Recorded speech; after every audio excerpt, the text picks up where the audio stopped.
Hey, we're live. Yes. Another week. Hooray. You know, here's the thing. When we decided to do this post-game show, I don't think either one of us thought that we would be doing 13 straight shows after a loss. This seems a little much. Like this Does. seemed like, can you just throw us a victory? Here's the point. We got sent this shirt last year from one of the t-shirt companies that we were working with. And it said Justin Fields victory. It was after the The victory slide. the victory slide, but we didn't get it for a few weeks, right? Like, Yeah. We got to wear that once. Once. We got to wear it after the Patriots game. Patriots, yeah. Because I was like, oh, this will be the shirt that I wear on the show on Victory Monday. And that Victory Tuesday, because that was a Monday night game. Yeah. Whatever. And then I never got to wear it again. I think I wore it one other time when they secured the first overall pick. That was it. Like, just little things like that, right? Like, why do I have the shirt? I'm not even wearing a Bear shirt today. I'm wearing my Pitching Ninja shirt. That's the Chicago Cubs edition, just because, this team has what is Pitching Ninja? I never heard of that. What is You that? know, you know what Pitching Ninja is? No The idea. pitching. Well, first of all, great logo, right? So they got great shirts that they'll then they'll make team specific stuff. And Pitching Ninja is the guy that's just obsessed with pitching, and so he just Okay. posts all the cool, like this guy's strikeout here, or here's the 3 strikeout sequence of this guy's inning, and it's really interesting to just I've always enjoyed that part of baseball, watching the pitching. I always find that amazing. And he's just sort of like a uber nerd for pitching. And years ago, I think he got in trouble from MLB because he was posting so much on Twitter, and they didn't like it. And it's like, dude, this guy is like growing the game. Like, you want this guy, and now he's got partnerships and agreements, and like he's like goes to the All-Star game and talks to the pitchers, and has like little videos about their pitch grips and stuff like that. He's got a podcast now where he brings on these players, so he's doing good stuff, but he's got an awesome logo, and I like to support him. So he's kind of he's Twitter success story, right? Nice. You like those? That's good. Good to Yeah. see. Especially if Support it's good those guys content. It's every fun. time. That's all that matters. Yeah, support other content creators when you can. Yep. So I've been waiting all year for this Cubs edition because they'll come out with different teams, and they waited until September before the Cubs one comes out. Really like it. There's 2 different options, and they kind of do one of those approaches where they give you like a pre-order, and then that's it. Like, they just sort of, I think they just take in orders, and then they put in the specific order, and then that's it. Like, so it's closed down. So you got to act fast. It's not just like a store where you can buy them at any time. Oh, okay. So, waiting all year. I don't know if it's just like a random generator or what. You'd think you'd sell more Chicago stuff. You got it out early, but I don't know. The Cubs weren't supposed to be good this year, so No, they weren't. So do they have a realistic shot here from a Cubs fan? Do you think it's going to happen? They mathematically Math. they have a shot, right? They're currently in position to get a playoff berth, but it's not like their schedule is doing them any favors with that. But yeah, I think the playoffs started today. They'd be in the playoffs, right? Yeah, they have the last playoff spot today. When you mentioned to me earlier you're going to wear your Cubs stuff, I was thinking, oh, he's going to wear his Cubs hat, because then I was thinking, well, I'll wear my baseball hat. But I don't think that would go over too good. Well, the Fair and Balanced, we need to keep that going, right? The B and the B, we need to keep that with the hats. My baseball hat is has an Old English D on it, so that would probably annoy some Bears fans. Yeah, you got to keep it Chicago, man. That's all right. I appreciate that you stay out of the fray, but well, you wanna get into this game and start this podcast officially? Let's do it! Yay! Okay. Yay! Welcome to Bear and Balance. I'm Jeff Burkus, a writer for Windy City Gridiron, and I'm joined by the editor of that fine website, Lester A. Wiltfong Jr. Lester, the Bears traveled down to Kansas City. I hope they got some barbecue, because that might be the only good thing about that trip. They lose in an ugly game to the Kansas City Chiefs. Other than the 13-game losing streak, how are you doing? I'm doing pretty good. It's neat to see on social media everyone's sharing their barbecue. Pre-game and stuff. Like, you did that when you were there for the draft. Of course, a lot of people there for Bears content creators were trying to take it in, and I just love some good barbecue. So I have never been to Kansas City, so that's one of my places I want to make sure I get a chance to go to, and just to get that barbecue. Yeah, you let me know when you do that. I've got some friends down there, and I certainly have Nice. some recommendations. The tip with Kansas City though, you have to do the burnt ends. You can Yeah. try some other stuff too, but you got to make sure you get the burnt ends. There's really no shortage of good places to go inside of there. But anyway, yeah, we could probably have more fun Yeah. talking about barbecue, but instead we're going to go through our categories. And again, we're off to a rough start here. This is not easy to try to find these silver linings, but I think there actually were a couple candidates here for trench tribute. So why don't we start off in the trenches like we do every show and identify a couple of the big guys that we think deserve at least a little bit of credit for their play yesterday. I'm going to start off here, and I'm going to go with left tackle Larry Borum, who got the start. There was some talk in the week with Braxton Jones injured. Maybe it's Tyree Carter. Maybe they flipped Darnell right over to the left side. Maybe it's Larry Borum. And when I heard all this back and forth from Coach Luce, I'm like, will you just knock it off and just stick? This is the swing tackle that Ryan Poles gave you. Play Larry Borum. Good or bad, that's who Poles gave you. Do not go moving your guys around, especially with your rookie right tackle. Leave him alone. So Larry Borum, man, I rewatched the game last night. I was doing some writing. I'm like, I'm gonna put it on. I'll pay attention to the offense, and it's tough, man. I mean, the offensive line didn't do a lot. The defensive line didn't do a lot, but I'm like, I thought Borum played good with my first watch. Let me watch him again, and he did it. He wasn't perfect. He had some ups and downs. There was a stunt he was late on trying to come over. You know, he was solid. I mean, I wasn't expecting it. I mean, the one thing I noticed that he doesn't get movement in the run game. He's more of a positional blocker. He'll kind of lock on, kind of turn his butt to kind of, give the running back a crease or a direction to run. But sometimes that's all you have to do. So Larry Borum starting in a pinch, he'll be there the next, at least 3 games with Jones on IR. So good for Larry Borum to come in and kind of do his thing. Yeah, so that's the third straight different starting offensive line combination that we've seen to start the year. You have to assume that if Nate Davis is able to make it back into the starting lineup next week, that'll make 4-4. So we're trending towards an interesting direction. Tevin Jenkins, out for the first 4 games due to IR. I don't know where he's at in his rehab, but if he's able to come back in week 5 and he plugs back into say left guard, now you're talking about 5 and 5 weeks, right? Those are the kinds of things that actually do really have a big impact on Yeah. how a unit like that plays. You're still, even if you have that 5 and 5 with Tevin back, you're still not at the originally envisioned offensive line combination that you had at the beginning of the year. I mapped this last year.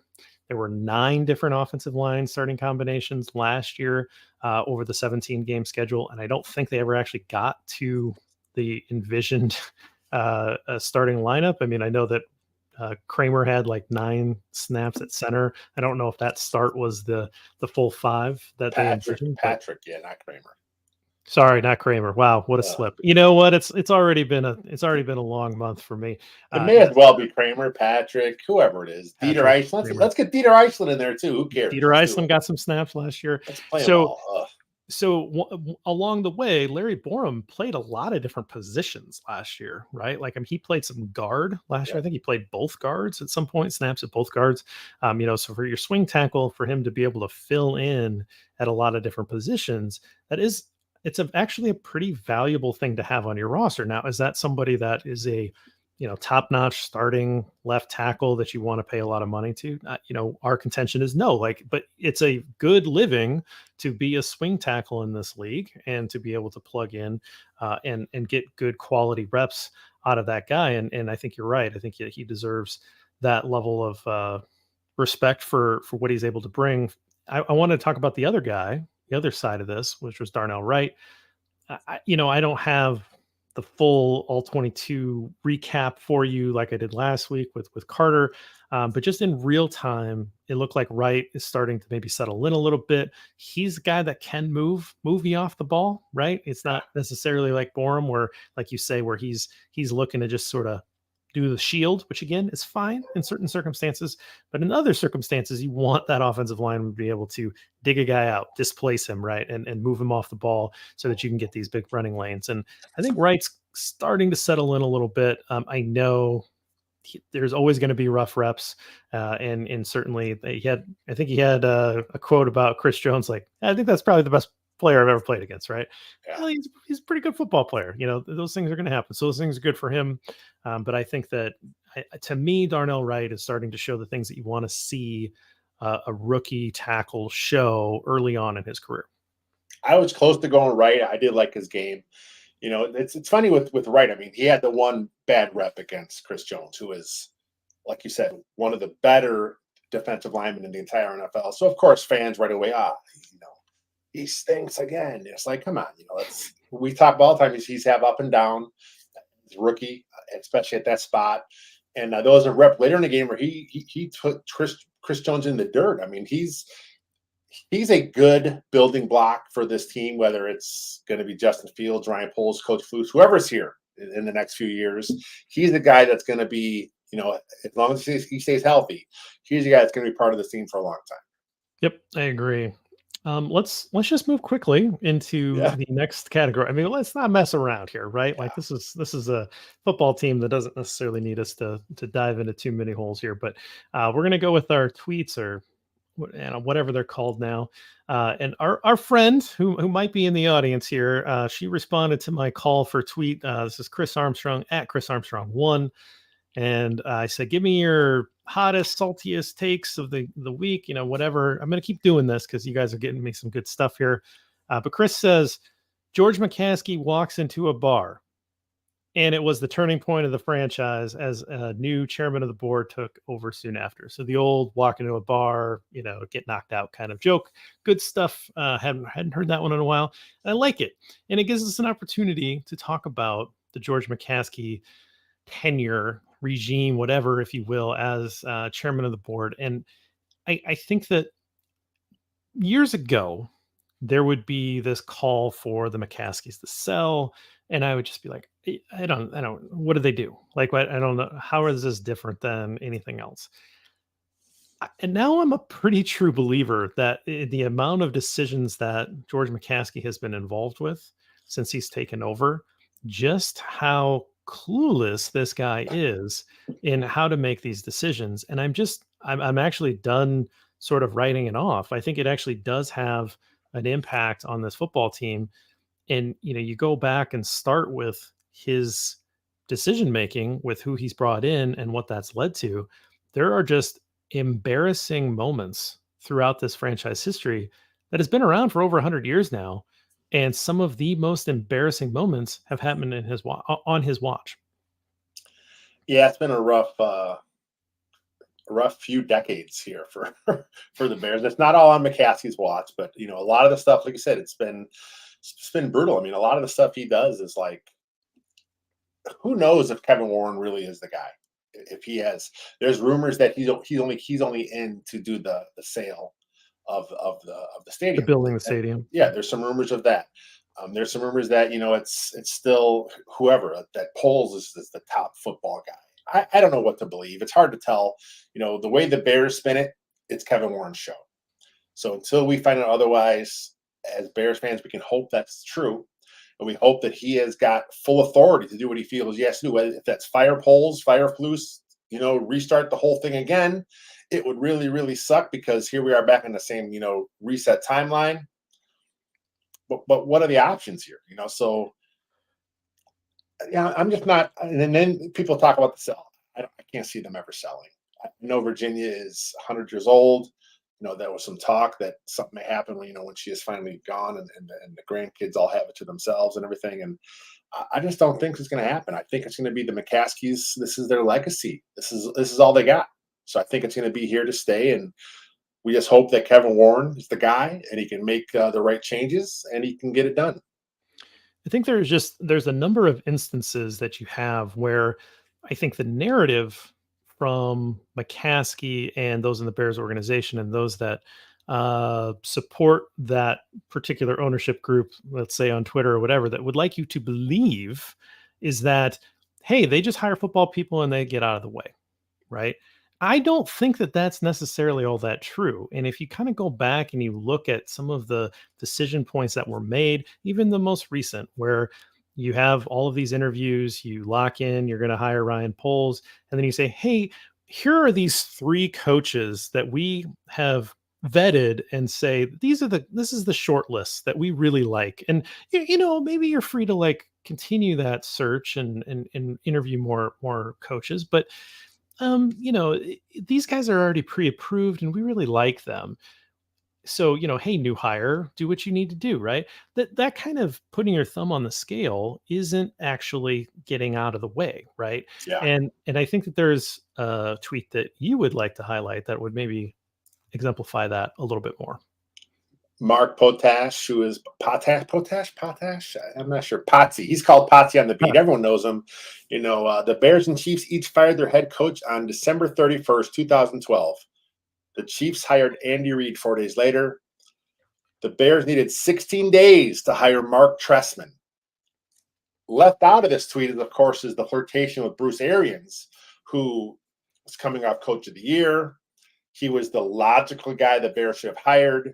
And of course, Phil Emery decided to go Mark Trestman 16 days later. It's just, And why did he do that? It was because Phil Emery said, hey, you need to yeah. keep Rod Marinelli in place as your defensive coordinator. And Bruce Arians like, you're not going to tell me what to do. I'm going to bring in my Yeah. own people. I got this guy named Todd Bowles. He's going to be my defensive coordinator. He's my guy. We work well together. And Rod Marinelli, I think, was like, why are you doing this? I don't want to like stay here. This is not Yeah. why are you trying to set this up? And Rod Marinelli leaves when they hire Trestman, right? So they don't even get there to keep their defensive coordinator that was so important to keep in place. And the thing about Arians was that Arians actively wanted to coach Cutler. It Yes. was, I think, and if you've done any kind of listening to or research into Bruce Arians, I mean, Quarterback Whisperer is the name of his book, and he's worked with some of the best quarterbacks in the league, and he's had a lot of success with them. This is a guy who has, the skins on the wall, like whatever you want to say. He was a guy that absolutely could have demanded Cutler's attention and respect.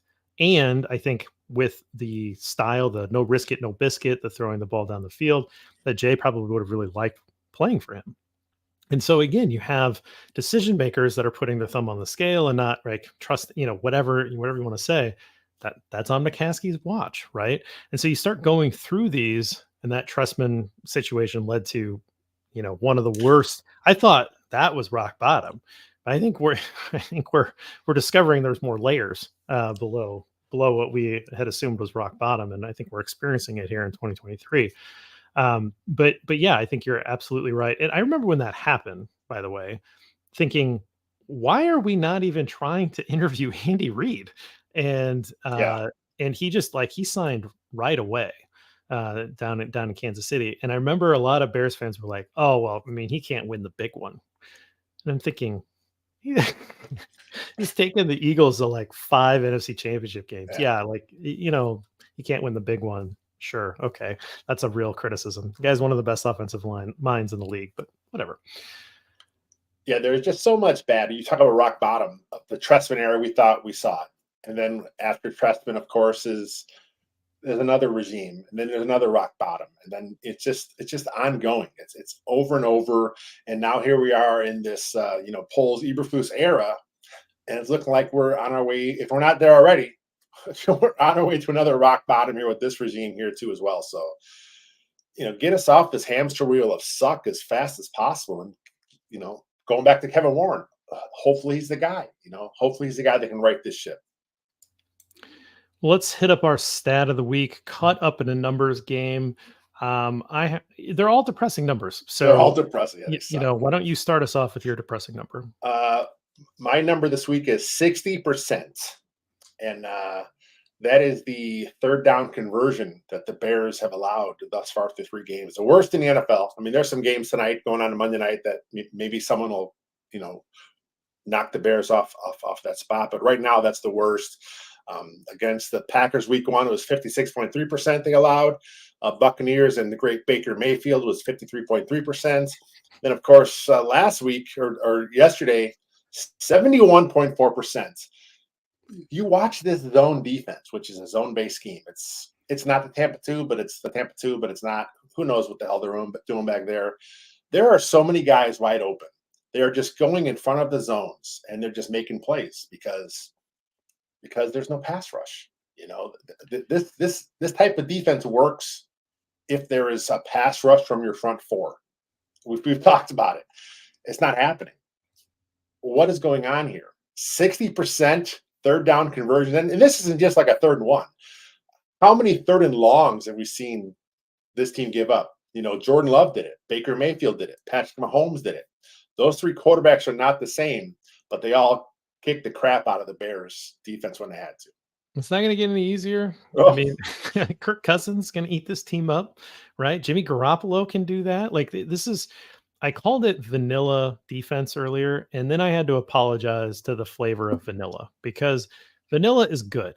Vanilla is a good flavor. It may not be your favorite flavor, but it is a good flavor. This is like the type of weird jelly beans that they make where they're purposely trying to be bad. And there's like, I don't know, like bamboozled jelly beans or something. And Jelly like, bellies have those. yeah, jelly bellies would like, it'll be like earwax flavor. This is an earwax defense. And I think that what kills me is that we're garden grass, right? There's no match zone where the guy's like, hey, these guys coming into my area, and now I take him, and now there's tighter coverage from that player in that area. No, this is just like old school soft zone garden grass stuff where you're just wasting guys. They're Like, dropping the spots. Yeah, it's spot drop zone. Like that stuff was out like a decade ago. I don't understand how this is allowed to happen. How has this team gotten worse? Like it's driving me nuts. How is this team should be better on paper? I can't get over it. All right. You know, real quick, there was a play in the game yesterday with, of course, talking Mahomes, you know, one of the best ever, you know, the GOAT right now of the current generation of quarterbacks, and Travis Kelce, where they were talking about in the broadcast how this certain play was designed to go a certain way. But when Kelce just saw, hey, there's nobody here, I'm going to turn around and stop. And Mahomes, being Mahomes, made that play. That kind of goes back to how he was brought up in college too. That's kind of how he played it. The air raid system, you know, they're just going to open grass, and the quarterback is trained to find them. It's just the fact that the Bears never had a guy that can do that, and never had an offense that had that kind of a trust in each other. I mean, that's a bigger problem. That's an organizational problem, if you will. It's just they just don't have that guy. They never have had it. You know, how fun. I'm not even sure how it would be to be able to cheer for that, because we've never done it. I mean, I'm old. I'm really old. I mean, at least, you know, I saw some good stuff way in the day, but I've never seen quarterback play like that got me excited. You know, I mean, a team like the Dolphins, they're fun to watch. I like that offense, but got a lot of Bears, speed, fun to watch. You know, brutal. All right, my number is -59. Oh, geez. That is the current point differential through 3 games for the Chicago Bears. The opponents have scored 59 more points than they have. Last year, a 3-win season, as we have talked about for a long time, they had a point differential of -137, meaning their opponents scored 137 more points than they did. It's already -59. Like, it's already almost halfway there, right? And I know that, you know, the Bears win some, right? Like, but this is troubling. This is troubling that you're already, it's the most in the league through 3 games. And again, there's 2 games going on, but I don't think any of those teams are gonna catch that. The team that just got beat by 50 points that the Bears play next week, their point differential as an 0-3 football team, by the way, their point differential is -53. They lost 1 game by 1 and 1 game by 2. That's the Broncos. And then they lose by 50, and now they're coming to Soldier Field, probably as PO'd and motivated as Sean Payton can certainly make that team by getting embarrassed on national television. So -59. Great start. Sean Payton versus Coach Matt Eberflus. Who has the advantage in this battle of wits here? It's going to be I mean, you could see why the Broncos are favored in this game, even though they're in Soldier Field. It's just in Soldier Field coming off a 50-point loss and they're the favorite. Oh, where they got beat by 50 and they gave up 70. I mean, like, I just I don't know that I can emphasize enough how crazy it is that the Bears are underdogs at home to that team, just on that fact alone. But I agree with it because I just don't have any faith in any part of this coaching staff, offense, defense, right now, to do anything positive. They're both lost. When's the last time that both sides of the ball were this lost? I actually don't have an answer because there's usually at least one side of the ball that's working. Normally it's defense, right? yeah, But there's been times like the Trustman offense had some good moments. The Trustman defense with under Mel Tucker was terrible, right? yeah. So I mean, there's that. I don't remember the last time that they were both this terrible as they are under Eberflus. I mean, do you have to go back to like Abe Gibron or something? I don't know. I just wanted to shout out Abe Gibron, who we used to say was the worst Bears coach of all time, but we might be Not anymore. entering some new territory here with the last few. Okay, enough depressing stats. Let's talk about more depressing stats. Oh, Justin geez, here we go. Fields, just the Fields report, 11 for 22, 99 yards, one touchdown to DJ Moore, one interception, carried the ball 11 times for 47 yards, took 3 sacks, so a lighter work week for you on sack watch. Finally. Overall, not good enough, man. Not good enough in a game that you're getting, you know, crazy beat over the head with 40 whatever points that they gave up. So you're playing in catch up mode and you're still only 11 of 22. Coach Lewis talked about he thought he played better this week, and I don't know. I mean, like you said, I literally just got the all 22 like an hour or so ago, so I haven't had a chance to go into it, But from what I understand, there's a few misses again. There's some weird scheme stuff happening again, So it was nice to see Fields get some yards with his feet. It was nice. It hasn't happened through the first 2 games, so that's at least a positive. But just brutal. Just a lot of people that were really hopeful that Fields was the guy. Oh, he'll turn it around. They're starting to just go the other way. They're just like they don't see anymore. I mean, I'm not sure I'm quite there yet. I think he's still got a lot of talent. I'm close, man. I mean, I remember the time when I was finally out on Mitch. I'm like, okay, it's there. We've seen enough flashes. We just haven't seen enough from Fields still. So the Bears aren't going to bench him. You're not benching for Nate Peterman, and you're not going to bring an undrafted free agent, and start him unless there's an injury. It's going to be Fields the rest of the way, so he'll have chance. I'm just not sure he's going to be able to do anything with it. Yeah, it's kind of like a pitcher that gets rocked in the first inning, and the manager says, "Yeah, our bullpen's spent. You got to just keep going, man. Like, I'm sorry, man. You got to just keep throwing pitches and see what happens." I, we've talked about this many times. I never saw it with Mitch, right? Like, I wasn't there with Trubisky. I wanted to be, right? I certainly supported him. I really wanted to be in on Mitchell Trubisky, but I just never got there, and then it just all fell apart. With Fields, I just saw it. Like, he's just so dynamic. He had this elite trait. He could throw the ball deep, and it looked like, even though I was totally out on Nagy, that there was enough in his rookie year that you could just I could get excited about these things, right? And then I could kind of write off last year because there was nothing around him. He was running for his life. He was throwing to guys that weren't particularly talented. That were asked to step up multiple levels into being the wide receiver 1 when they should be a wide receiver 3 or what have you. And then it's the first year in that system. That system usually takes a little time. That traditionally you see all these quarterbacks that have a rough first year and it takes time. And then for my hopes to be so dashed against the brick wall, watching these first 3 games with just how much it looks backwards, like it looks worse than his rookie season. I just don't know how that's possible. There's better playmakers. The offensive line is not a good offensive line, but it's better. Like, there's Yeah, better talent there. And there's more time than there has been in the past. And it just like is this just so much on the scheme and him just not being a fit for this scheme? Is it the defense is playing him a certain way that just kind of has figured him out and that he just can't solve whatever they're doing, combination thereof? I mean, clearly Getsy has some play sequencing issues. He's clearly has some design issues.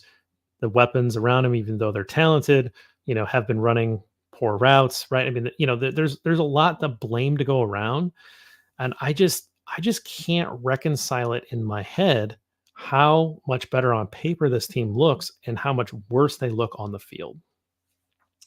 He just looks broken. He looks defeated when he plays. I mean, he's not playing with the same kind of swagger he did early in his career, and we've seen it. We've seen this happen throughout the NFL. I mean, the most recent that's a pretty popular one is the Sam Darnold who got caught on a mic saying, I'm seeing ghosts out there. That's because he was just brutalized so much.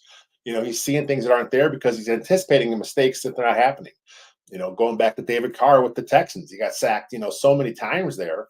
It just ruined his career. I mean, this happens, throughout the history of the league where you got a guy, and if you don't treat him the right way, he's messed up. And I think this is where Fields is. I think Fields always had a little problem with reading certain things in the field. From Ohio State, that's part of it is how their offense was. It was a lot of long developing plays. Part of it is they had just supreme talent across the board at Ohio State. So if this is who you have as a quarterback, then stop making him a drop back passer. You know, roll him out. There's nothing wrong with, okay, we're going to roll you out and we're going to cut the field in half for you. We're going to make read one, read two, and go. They talked about it last night on the Steelers and Raiders game. Chris Collinsworth said back when he played for Cincinnati, even then, with Blitzburg is Blitzburg. They're always going to come get you. He said their quarterbacks were taught one read, two reads, run or throw it away. If that's what you got to tell Justin Fields, same thing. Whether you're cutting the field in half, whether you're making the reads quicker, he got to do something. He was dynamic and he was outstanding. One of the most exciting players in the league last year because of what he did with his feet. The Bears have neutered him. They took that away, whether it's through coaching, whether it's through him just, I'm tired of getting my ass beat back here. Whatever it was, he's not the same guy. And it's sad because there was so much hope from Bears fans seeing what he gave us. We're like, yeah, just build off that. Build off that, the Shanahan style offense, the play action, the boots, build off that. And his passing will take a small step. DJ Moore, oh yeah, man. We got this. Nothing. It's gone backwards. Awful. Neutered was the exact word that I had in my mind, and you used it. So that was interesting From that we went that way. Mine You had a is. visual. Did you want to use that, or are you saving that? I'm going to save that because I'm going to talk Save it. about Fields in the offense a little bit in a little bit here. So, All right, we're going to hit it after the break. Then stick with us, and we'll be right back. All right, Lester, let's talk about the Three Bears, everybody's favorite segment, of course. And this continues to be difficult, but do you have anybody that you would like to highlight for your hot bowl of porridge this week? I'm going to go. I'm looking at the numbers because, the Bears gave up, 40, just brutal game offense, brutal game defense. But linebacker TJ Edwards, he had 17 tackles. He's up to 43 on the season. Okay. If you extrapolate that, he's on pace for 243 tackles, which would be a Bears record, obviously. And I'm not sure what the league record is because that's not a really official stat, but Edwards has been all over the field. It sucked because he's having to make so many plays. You would hope that, the guys in front would make more plays and he wouldn't be forced to do it. He had his press conference today. He talked about how he feels him and Trey Edmonds are close. They're close to making big plays. He feels the defense is close in a lot of aspects. The Bears are 0-3, so of course this is what they're going to talk about. Coach Flus talks about, focusing on the details this week. They're really going to focus now, coming up with the Broncos here. So, but Yep. TJ Edwards, man, I think he's playing pretty good football. It just sucks that, this is not the area where you want your linebackers to be making these kind of plays. It's good that he can do it, but your D line, man, your trench has got to do the work for you. That's interesting. I think Dante Jones is the off the top of my head, right? Like isn't he the Yeah. single season record holder for the Bears? A Jack Silverstein favorite. Always likes to Yes. bring up that record. So if that's in jeopardy, That's that'll in be fun to jeopardy. watch. I like records, man. Give me something to track and follow here. So that's a good little tip. And yeah, it seems like a. I like him. I like that player. I think that he's a good football player. And Yeah. again, an upgrade, more talent on paper here. Like what's happening? My hot bowl of porridge goes to one Mr. Jack in the Box, Jack Sanborn, who recorded an interception. And of course he did. Taylor Swift was in the audience. He's going to show out for his ex girlfriend relationship thing that was a total rumor that was started by our own Jacob Infante that made national news, right? I mean, wasn't it on the Dan Levitard show? We Yeah. have to at least just for those of you that don't know, our good friend, our young writer Jacob Infante has quite the Twitter following, much more than either of us. And he put out a rumor that Jack Sanborn and Taylor Swift were dating, and it somehow got picked up as a real thing. It was And completely tongue in cheek, like the way it was yeah, crafted. Anyone with like half a brain cell, like, oh yeah, that's this kid's just goofing around. I call him a kid because I'm so old, but he plays around with it, and he's done it like several times now. He doubled, he tripled, quadrupled down today with another one about Jack Sanborn. It's funny stuff. He has fun with social media. And that's what it's all about. And like you said, a national publication picked it up and like, come on, dude, are you not vetting this? This is clearly fun. I don't know. and here he is on the game where like half the Yeah, game was shots of Taylor Swift, and he was an interception. I thought it was just that is the NFL script writers really outdid themselves yeah. with that. They took some outside influence from Jacob, and they really weaved it into their NFL script writing narrative, and made sure that Jack had a good play. So I really appreciated that. He gets the hot bowl porch for me this week. Bears fans hate Taylor Swift now. It's like, what did Why? she do? Oh, She's because she's dating Kelsey. Like what? who? Like the I mean, Facebook comments, the Twitter Facebook more so than Twitter, obviously, but they're no, just okay. like why are you ripping on Taylor Swift? She's a pop star. You She know, seems like a decent person, but she's I think fine. the reverse of this is quite funny. I have seen posts of Swifties, I believe they call themselves, of Yeah, these big Taylor Swift fans that maybe have no interest in football and now are trying to understand what football is because Taylor Swift went to a football game.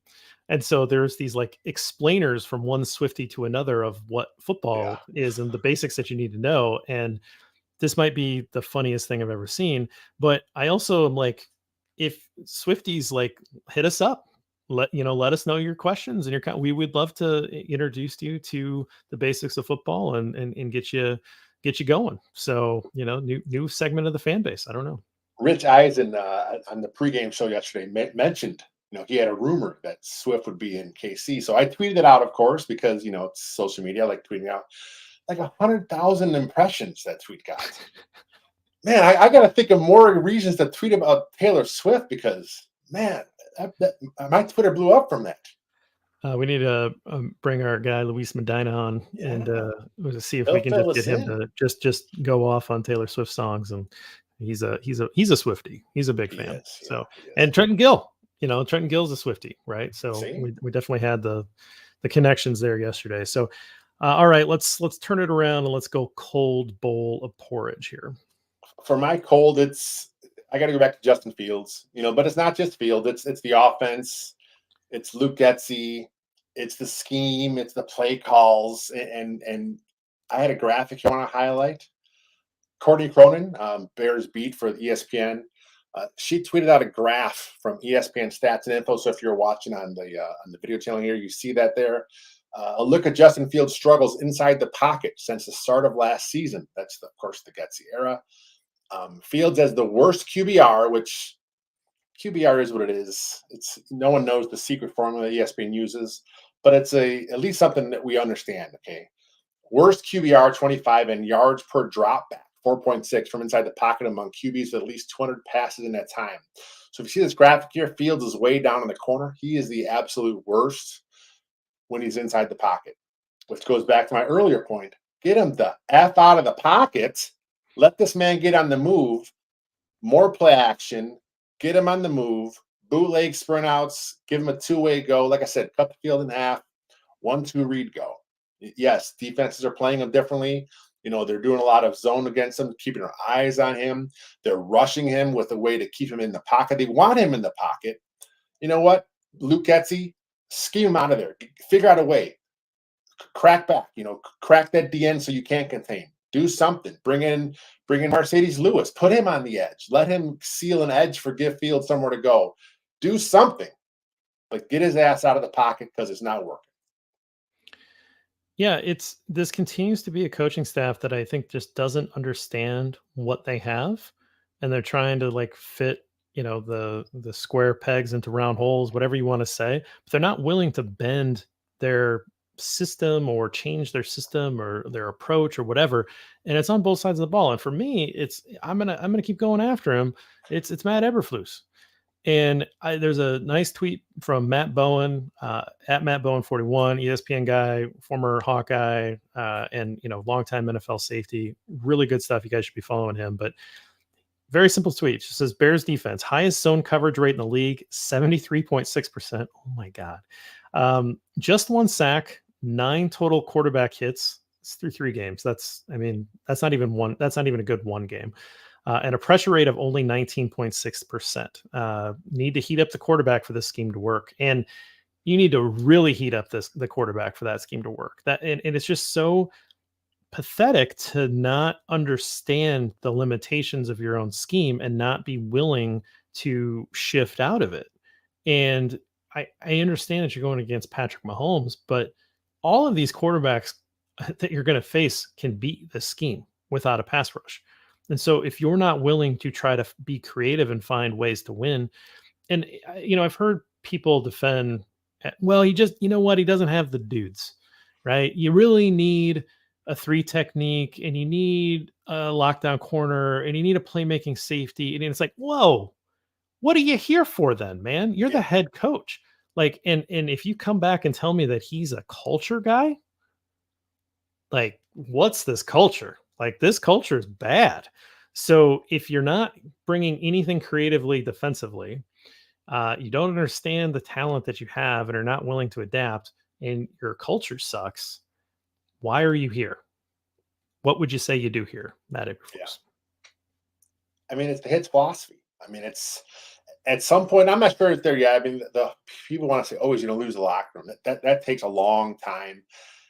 I'm sure the players still believe in the message, but there's a fine line there between hearing it about the Hits philosophy, having to, like you said today, they're going to really focus now. They've been focusing. What have they been doing? What have you been doing? The pre-snap penalties. The Bears took a penalty after a kickoff, a delay of game. What are we doing? You don't have the plays dialed up. I'm not saying that's definitely on Getzey or on Fields. There's a miscommunication there, or you're not ready. Just some of the weird stuff that happens in game. We didn't see it last year. Last year sucked. 3 wins, awful. But they were more disciplined last year. And then, of course, you hear them say, well, we got a whole new team this year. We have, X amount of new players. Okay, well, you brought these guys in. They're supposed to be your guys. You brought them in. It should not take this long to kind of get everyone on the same page, to not make stupid mistakes. It's unbelievable. First down coming out of a kickoff. It's not like Arrowhead was rocking. Arrowhead was bored. Arrowhead, they got up a few touchdowns. They went out and they got seconds on the burn-ins, right? Like that stadium was pretty empty by the end of it. This is a team that's won 2 Super Bowls in the last few years. They're blowing out a bad team. Whatever. Let's see if we can beat the traffic home. Like the crowd was not a factor here. This crowd was bored, and so I just no unacceptable. And like you said, if that's your philosophy, if that's your culture, but you don't show it, I don't get it. Like it does not make sense to me. I'm gonna keep going after him until he's gone, because it's just I see no point of his presence in the building right now. Just right. You got anybody for this? It feels like cheating. We always go to special teams here, but we don't have any options here because Cairo Santos, perfect on the day with his lone field goal. He made his extra point. He had 3 kickoffs, all went for touchbacks. He has not missed a kick this year, field goal or extra point. And also, another Cairo Santos nugget, his touchback percentage this season is the highest in his career so far. And I probably just put the jinx on him. He's going to suck against Denver. But yeah, so far, Cairo Santos, man, he is. This is what you expect. He's one of the most accurate kickers in Bears history. We expect him to be good, and he's been good. I mean, it is sad that we have to keep talking about the kicking game. I'm just gonna double up because I know. I'm gonna repeat my trench tribute as Darnell Wright is my just Okay. right. Again, I think that he played well enough, and I think he's settling in. And when you're trying to cover a football team that has lost 13 straight games and have to do a post game show, and you can't talk about a victory we're almost a year in, folks. Like the last time we got to talk about a victory was October of last year. So we're entering the month where the Bears last won. It's rough, okay? Uh, you got to look for players that you think could be legitimate building blocks moving forward. There's not a lot of them last year to talk about. And the one of the guys that you thought might have been, they traded away. And I get, we don't need to rehash that, but they traded away Roquan Smith. But this guy seems like he could legitimately be a good football player for this team for a long time. So we'll keep watching him, and he gets an extra helping of porridge today. Yeah, he is who we thought he was so far. He's a rookie. He's in a struggle, has ups and downs. When he flashes great. When he's bad. But he's who we expect him to be. That's a good call for just right this week. All right. Well, let's not belabor this too much. Do you have anything going on this week that deserves extra attention before we get out of here?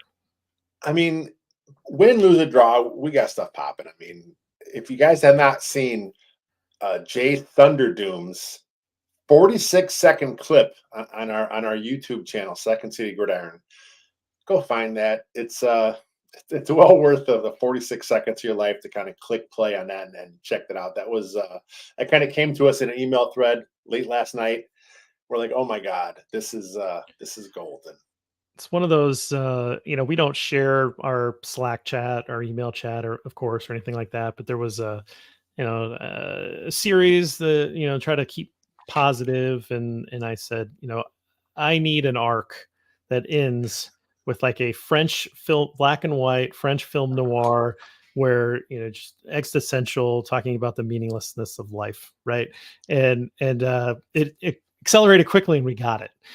Is what we're talking about. Well worth your time to go see that. It's very funny, and it's dead on, and well worth everything that went into it. So I agree with that. Yeah, like you said, everything's popping. We're in mid-season form. Like our stuff is still there and present and good, even if this football team isn't. So we'll be here with you. Therapy session on Wednesday night with EJ on Bears Over Beers. Bring your beverage and ask us anything, and we will have some fun there. We'll stick around for a little bit to do Q&A with the YouTubers. But until next time, bear down. And my pen does not want to work. Okay. All right, what do we got? Yeah, Borum did okay. Look at there, agreeing with my guy. And look, he even said your guy. Look at this, Cornelius. He's in the chat today. It was okay and solid. We'll take it, right? We'll take that on a winless team. He's fine. He's okay. He's okay. decent. We'll take it. I was thinking about this one. Cloudy's got a comment here. Feeling for all the Bears content creators out there. I actually think I love Windy City Gridiron. I think we've got some of the best content creators out there. I think our podcast channel is really strong. I think we've got a lot of really great voices. We bring a lot of interesting, unique content. Okay. There's other great content creators out there too. They're not just Windy City Gridiron. There's a lot of good stuff out there. There's a lot of good people. We meet them at camp. We've worked with them. We've had them on these shows. We've been on their shows, right? There's a lot of good people that cover this team and bring in their own mix. They bring in their own, flavor. And it's hard. It is hard to grind through this. it is hard to cover a bad football team. It is hard to cover a bad football team for consecutive years. And all we want is have something fun. And so you've got a lot of creative people, a lot of, talented people that want to bring good stuff, and we continue to just have crap handed to us. And it's just unfortunate because this, as a fan, you could have this really great content creator community giving you like all this stuff, like, and you could just be eating up all these different great people that contribute to this. But why would you want that much, right? Like this is something that, yeah, I love this team. I want to do some consumption. Hopefully, keep stick with us. But you're not going to go to that fifth or sixth source to see what else is out there because you're like, okay, I got it. Yep, they're bad. Let's see how they broke down this crappy play. I will talk about real quick. Taylor Dahl this last week for Making Monsters for us. She interviewed Marvin Lewis, ex NFL head coach, and also Waco High School's head coach from back in the day, because these guys both coached Andrew Billings. And that's what she's doing. I mean, she's not really focusing on the wins and losses. She's kind of more focusing on, some of the stories behind the players and the team. And it was just cool kind of hearing their perspective of what they thought of Billings. And Billings has been a bright spot on this team. There's not a lot of them, but Andrew Billings at nose tackle has been pretty good. So it's kind of neat hearing that. And, we have stuff, popping up here and there that we try and do to kind of keep things fresh and creative, but it's hard, and then you hear people, oh, everyone wants to just be negative all the time. No, I don't think anyone. I don't even think the guys that are notoriously negative on like the big media outlets, they don't want to be negative. It's not fun. It's not fun to cover a bad team. It's not fun to talk about a bad team. Everyone, want to cover something. We want to cover a champion. I mean, that's the goal here. How great would that be? Like when I first started doing this, I had a chance to talk about the 06 team. That was cool. That was nice. I got hired to do like the side gig where I was writing for like some Mercedes Benz, some weird stuff. They just wanted the Bears guy to do some stuff. I'm like, man, this is great. Everyone likes talking about winners. That hasn't happened for a long time for us. It's rough. It's definitely rough on us too, or we're trying to keep our positivity up. But That'll be nice. so maybe this year we draft a center. I mean, it's possible, but I'll tell you what, last couple of years, there's been some good ones that have been on the board when the Bears have had picks that have played some good football. It would have been nice to have an anchor there. Didn't the Chiefs have a second year? Creed Humphrey, man, that was our guy. EJ and I talked about him a lot. There's been some good football players that have been taken in the last few drafts. From what I hear, it's early. From what I hear, the center draft isn't looking as strong as it has in the past this year. So, of course, right? Last year was a lot of people liked a lot of those prospects. So we'll see. And yeah, getting blown out by 50 and then being favored. It's interesting. The Broncos are 0-3. But their first two games were close. They probably could have won either or both of those. And so, are they really? I mean, they're an 0-3 team, but like, are they a bad team? I don't know. Bears are 0-3. Well, yeah. Again, they had a chance to win that Bucks game, but yeah, they looked that's because I think the Bucks aren't very good. What's lucky? I go back to Sean Payton. I mean, Sean Payton is a quality coach. Sean Payton going to lose to Matt Eberflus? I don't think so. It's not going to happen. What's Sean Payton thinking today, though, after Mike McDaniel rolls up 70 on you? You see that tweet? There was some people inside the NFL circles that were upset that the Dolphins put up. Was that real? I retweeted it, but I got a little out in front of myself. The guy had pretty low number. Like, I don't know how much he was a CBS. Was he? He was CBS guy. Not a lot of followers. It's hard these days to tell if a guy is just really is smoke or if he's real. But I mean, I can see it. I mean, it's a lot of old boy network, throughout the league that you don't do that. Well, then stop them if you don't like it. I've tweeted it out and I said, well, that's official. I'm now a Mike McDaniel fan forever because I really like him because he's creative and he's interesting and you listen to him talk and he's been through some stuff, right? Like I kind of appreciate that he's open with the struggles that he's had in life and how he's controlled those. And that's real. And I appreciate that. But more so, like this guy was he was the genius behind the Niners running game.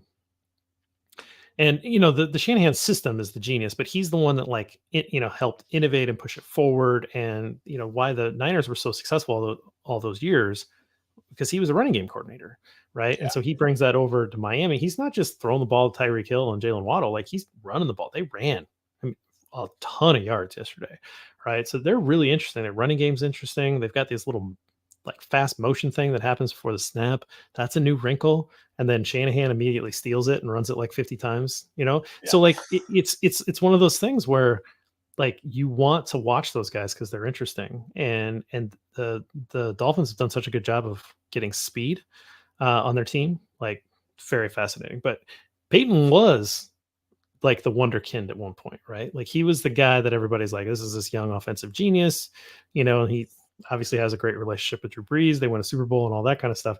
And now he's kind of like this elder statesman, right? And then you got this like young group of guys that's a younger group of guys, right? That includes Shanahan and McVay and now McDaniel. Unfortunately, the Green Bay coach, LaFleur. So, all that. Wall's looking good. It's still a work in progress. It's coming along. The wall's there. Next step is the stuff, and I just got the desk in place, so it's coming. It's coming. Appreciate it, Shorty. There's, I think, going to be some special editions stuff here that's going to really like tie the podcasting room together. That'll be color coordinated as well. It hasn't come yet, but we've been told there will be something that'll tie this together. So hopefully that happens here soon, because that'll be really nice. That'll look really nice in the room here. Yeah, Chris, I certainly think it's an organizational problem. Seems like you'd have to have, I don't know, some reason to say that it's not, to not point to the obvious that it's an organizational problem. I don't know why somebody in a, that would say otherwise, right? Seems interesting that you would have that. 70s were bad, very bad records wise. That's that was Abe Gibran, right? He was in the 70s there. I think so. Yeah. Well, I don't know. Around that era, the Abe Gibran was bad. But that was a bad decade. Yeah. And then Peyton really was the guy. He was just doing it by himself. But yeah, like late 60s, early 70s, I think were pretty bad. That's the area when I discovered the Bears. Like I was aware of them, but I wasn't really quite aware of them. And then it wasn't until I think like 80, 81 when I'm a Bears fan now. Like Walter Payton is outstanding. That's my new team. Yeah, I got a buddy who's Dan Marino fan growing up, so he likes the Dolphins, and I always made fun of him. And now I'm like, that kind of came around. You're gonna have fun this year. He's also a Packers fan too, which so whatever. That's weird. He's not that close with a friend. Let's put it that way. That's bad life decisions on his part, or good life decisions, given what we're just talking about. True. Yep. Losing streaks up to 13 games. Oh, that's right. And the 25 points is alive too. So very, very sad. Very sad. He might be. Yeah, Fields might be broken. It's not looking great. I like the kid. Yeah. It's hard. I don't want to be the guy that like it just isn't looking at facts in the face, because just nothing is working. I cannot reconcile, my football brain can't reconcile what's happening. And I just continue to go back to like, what is this coaching staff doing to the offense and the defense? Like, I just cannot reconcile what's happening. I don't know. Like, I don't know. I've watched a lot of football in my life. Like, I feel like I'm usually pretty good about seeing trajectories of teams and where they're going. And there's a lot of other teams I feel like I got kind of nailed this year, right? Like they're doing what I thought they would do. And then there's this, and I'm way off. Yeah, it's the with towards the end of the Nagy era, it was all about the stubbornness, and he was openly stubborn, and that's almost where we're at with this team. It's like, why are they doing the same things? That's just not working. It's we talk about the zone, running zone so much with no pressure. You got to mix it up. You got to do some sort of blitzing or some creative way to get your guys free, and it's like it's not happening. The D line, there is no cohesion in how they rush. You got to rush you have to know what you're doing. You can't just kind of all do your own thing. And that's like you watch some of the plays. They even talk about it in the Bears game that there's no cohesion. They're all just kind of rushing to the middle and they're leaving open lanes. You can't do that against Mahomes. You can do that against most quarterbacks. So brutal. Steve Young, Hall of Fame as a rollout quarterback. Exactly. They loved his athleticism, right? I don't know why why would you not take advantage of what he does best? That's what kills me. I don't get it. Um, You see the Wikipedia tackles record. So if TJ 214. Edwards stays on this track, even he'll get it in 16 games. So I know everyone's, oh, it's 17-game season. He'll be there. That's good. I have a hard time understanding why they're not running the offense through DJ Moore. Oh, You geez, here know, we go. it just I know it was a tough drop. That was a perfect ball. It's a tough Yeah, drop. That is what it is, but you got to keep going to them. And I think about how many targets some of these other elite receivers are getting, and you're just not willing to just spam it. Just keep throwing it at them, right? It drives me nuts. I how don't get many it. catches did Adams have last night for the Raiders? Oh man, I mean, he was over 100 yards in the second quarter, right? Yeah, It was unreal. You don't get penalized for going back to these guys. Like, just keep spamming that's it. yeah, that's Luke Getzey's guy. That was his guy. He was his receivers coach. So we talked about last week. You would think he would know how to run an offense through an elite receiver. And look, Adams is a better player than DJ Moore, but DJ Moore's still a number one. You know, you got to go to him. There it is. My buddy. Hey Don. Hope you're having a good time. Lions are a fun team. Looks fun. Yeah. Looks fun. And they get the draft in Detroit next year. Oh, that's right. So that'll be fun. So It'll be fun seeing them boo the Bears top five picks. all right, so let's end on this one. Clayton says, if the Bears get the first pick in the draft, what are the odds that Caleb Williams goes back to USC for another year? I don't know, but here's the thing: if you're a college prospect, you have leverage now because you have the NIL deals, so you can get paid to go back and play more college football. That's great. There's also like you know generational wealth that can be Yeah. had at the NFL level. Now you get picked number one overall, you're going to make enough money where you don't have to do anything else again the rest of your life. Okay. Even if you don't make it out of your rookie contract. But that's that second contract that you sign where it's the, $100+ million guaranteed. That's generational wealth. And if you go back to college another year, you're one more year removed from that. You're another year of like something happening that may prevent you from doing that. Maybe your stock goes down a little bit, right? Like, I mean, we've seen players that rise and fall in the draft. It's not necessarily the best thing to gamble with, when you're the consensus number one. Just come out, try to change the franchise, right? But if the Bears do it right and they fire Eberflus, they fire Getsy, and they get it out again, this is saying that the Bears are going to have the number one pick Yeah. and they're going to be bad. We're just going down that road hypothetically. If that happens, you clean house. The polls thing, I don't know. We can have that as a separate conversation, but it's more like the coaching staff's gone and you bring in offensive coach that is clearly like just really excited, like a good offensive coach that's excited to work with Caleb Williams or Drake May or whoever, right? And you say like, hey, we are only focused on making sure that we don't make the same mistakes that we have in the past, and we're gonna do everything right here. We have this other pick that's high. We're gonna use that on offense. Like everything's gonna be about offense, right? And so I think if that's the case, the Bears will be fine.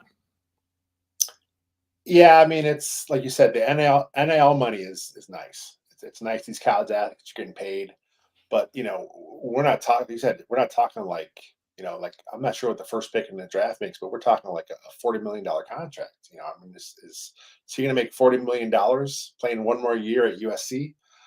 I mean, maybe. I mean, if the money's that great there, I mean, if that's the case, then shoot, just play there all the way through your senior year. Be a fifth-year senior until you get the Right. right place. If you're going to make $40-50 million for one season of college football, I don't think that's happening. I could be wrong. I don't really follow the NIL stuff that closely, but like you said, you get in the NFL, it's a different ball game. sponsorships, ad money, commercials. You can leverage that into even a bigger thing.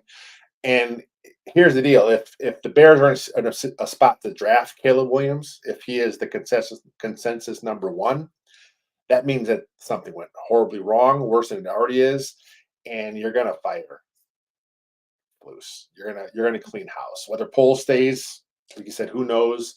But if it's to the point where they're gonna draft a quarterback, it went that bad, then they're gonna have to bring in another guy, and it better be an offensive guy this time. This is 2000, going to be 2024. Offense, man. Offense wins championships these days. Quarterbacks win championships these days. If you're not building around that guy, you're doing it wrong as far as a franchise. And George McCaskey, get your hands off of the process because they didn't even interview Mike McDaniel, right? Like that's kind of the other point here is that they're not willing to bring in guys that are edgy, and sometimes that may be exactly what we need. Wasn't it Coach Flus? It was Dan Quinn was the other guy, right?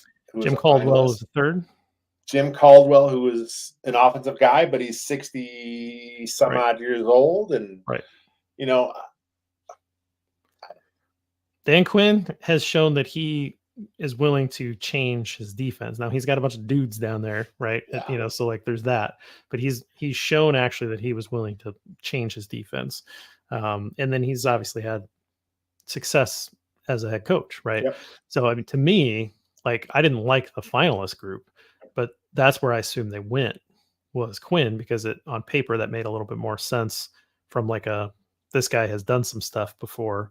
And then like just bringing in an older coach, didn't necessarily make sense for me with Caldwell. Caldwell's a good coach, right? Like he yep. probably doesn't get enough credit for what he did in Detroit, but um, I don't know. I don't know who the next crop is. I'm out of like, I was all on Dayball. I was all on Arthur Smith before that, right? And I don't know. I'm all out of ideas. We got to go back to Ben Johnson from Detroit would be great, right? And that's just it. If you're an offensive mind, you're generally not going to turn down head coaching jobs. But if you're an offensive mind and you have an opportunity to go to the team with the number one pick, and there's a guy that has the generational quarterback type label on him, you're going to go. You're going to go figure it out because that's your legacy right there. So people saying, well, Ben Johnson would say no. Not in that scenario, I don't think. There's a couple other guys I think that we'll sift through as well as we get closer. But again, it's way too. It's September still. Let's not get too far ahead of ourselves. But hypothetically, for those guys who do want to look in the future, Jacob has his top quarterbacks in the draft already up today on Windy City Gridiron, so go check that out. And I hope we're not talking coaching hires here in the next couple of weeks. Let's just, oh man, this season sucks already. Yeah. On that note, we'll see you guys next week. Yay. See you guys.